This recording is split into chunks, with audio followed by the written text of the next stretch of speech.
महिलरोपयम नामक दक्षिणी शहर के पास भगवान शिव का एक मंदिर था। वहाँ एक पवित्र साधु रहते थे और मंदिर की देखभाल करते थे। वे भिक्षा के लिए शहर में हर रोज जाते थे और भोजन के लिए शाम को वापस आते थे।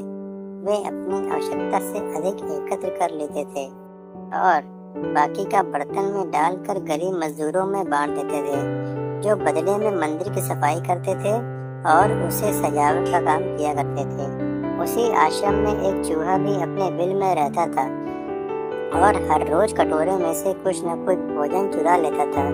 जब साधु को एहसास हुआ कि एक चूहा भोजन चोरी करता है, तो उन्होंने इसे रोकने के लिए सभी तरह की कोशिशें की।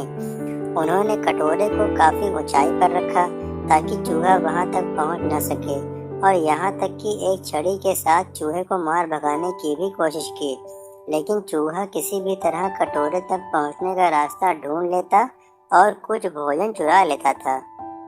एक दिन एक भिक्षुक मंदिर की यात्रा करने के लिए आए थे, लेकिन साधु का ध्यान तो चूहे को डंडे से मारने में था और वे भिक्षुक से मिल भी नहीं पाए। इसे अपना अपमान समझ भिक्षुक क्रोधित होकर बोले, आपके आश्रम में फिर कभी नहीं आऊंगा, क्योंकि लगता है मुझसे बात करने के अलावा आपको अन्य काम ज्यादा महत्वपूर्ण लग रहा है।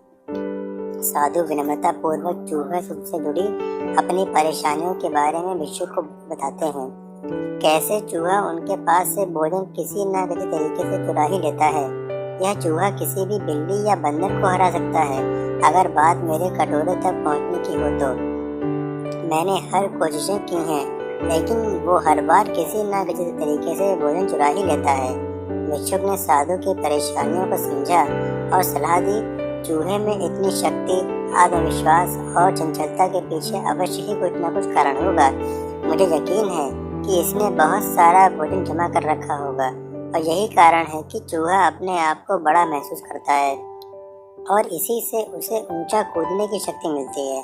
चूहा जानता है कि उसके पास कुछ खोने के लिए नहीं है, इसलिए वो डरता नहीं है। इस प्रकार साधु और भिक्षुक निष्कर्ष निकालते हैं कि अगर वे चूहे के बिल तक पहुंचने में सफल होते हैं, तो वे चूहे के भोजन के भंडार तक पहुंचने में सक्षम हो जाएंगे। उन्होंने फैसला किया कि अगली सुबह वे चूहे का पीछा करेंगे और उसके बिल तक पहुंच जाएंगे। अगली सुबह वो चूहे का पीछा करते हैं और उसके बिल के प्रवेश द्वार तक पहुंच जाते हैं। जब वो खुदाई शुरू करते हैं तो देखते हैं कि चूहे ने अनाज का एक विशाल भंडार बना रखा है।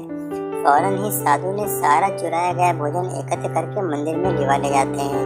वापस आने पर अपना सारा अनाज गायब देख चूहा बहुत दुखी हुआ और उसे इस बात से गहरा झटका लगा और उसने सारा आत्मविश्वास खो दिया। अब चूहे के पास भोजन का भंडार नहीं था, फिर भी उसने फैसला किया कि वो फिर से रात को कटोरे से भोजन चुराएगा। लेकिन जब उसने कटोरे तक पहुंचने की कोशिश की, तब वह धड़ाम से नीचे गिर गया और उसे यह एहसास हुआ कि अब ना तो उसके पास शक्ति है और ना ही आत्मविश्वास। उसी समय साधु ने भी छड़ी से उस पर हमला किया। किसी तरह चूहे ने अपनी जान बचाई और भागने में कामयाब रहा और फिर वापस मंदिर कभी नहीं आया। तो बच्चों, इस कहानी से हमें यह सीख मिलती है कि यदि हमारे पास भी संसाधनों की कमी ना हो, तो हमें भी अद्भुत शक्तियाँ और आत्मविश्वास की कमी कभी नहीं आ सकती। अगर आपको ये कहानी अच्छी लगी हो तो हमारे वीडियो को लाइक कीजिए, कमेंट कीजिए, शेयर कीजिए और हमारे चैनल को सब्सक्राइब कीजिए। धन्यवाद।